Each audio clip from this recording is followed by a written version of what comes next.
MTA International, reaching the corners of the earth.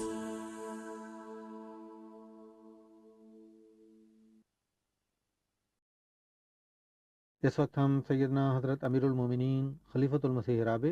ایدہ اللہ تعالی بنصر العزیز کا ایک تاریخی خطبہ جمعہ آپ کی خدمت میں پیش کر رہے ہیں۔ صلی علی محمد صلی علی حبیبنا صلی علی محمد صلی علی رسولنا صلی علی محمد صلی علی رسولنا صلی علی محمد صلی علی محمد صلی علی محمد صلی علی محمد صلی علی محمد صلی علی محمد صلی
أن محمدا رسول الله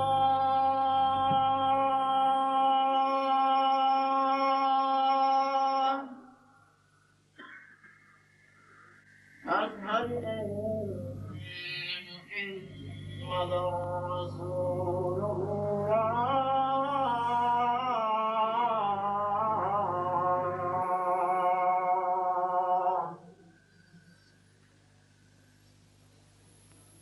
حي على الصلاة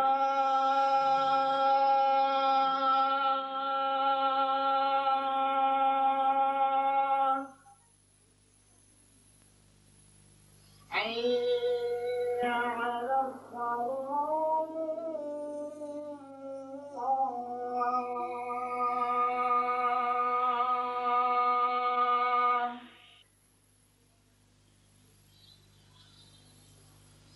حي على الفلاح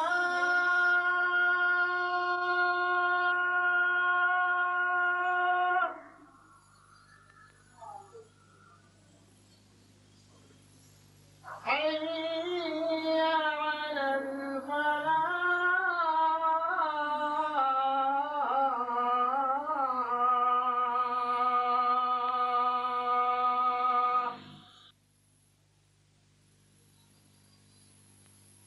الله أكبر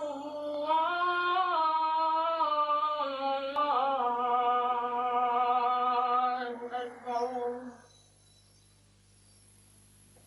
لا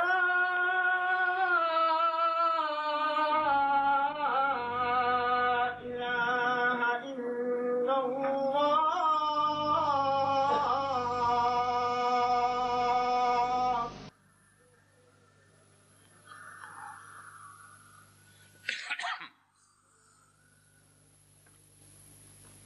أشهد أن لا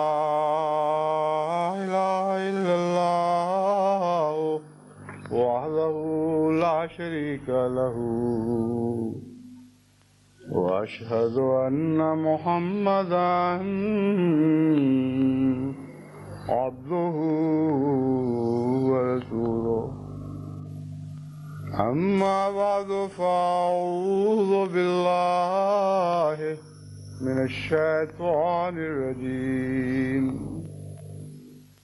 بسم الله الرحمن الرحيم الحمد لله رب العالمين الرحمن الرحيم مالك يوم الدين إياك نعبد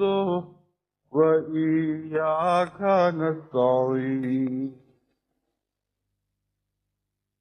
اهدنا الصراط المستقيم صراط الذين أنعمت عليهم غير المغضوب عليهم ولا الضالين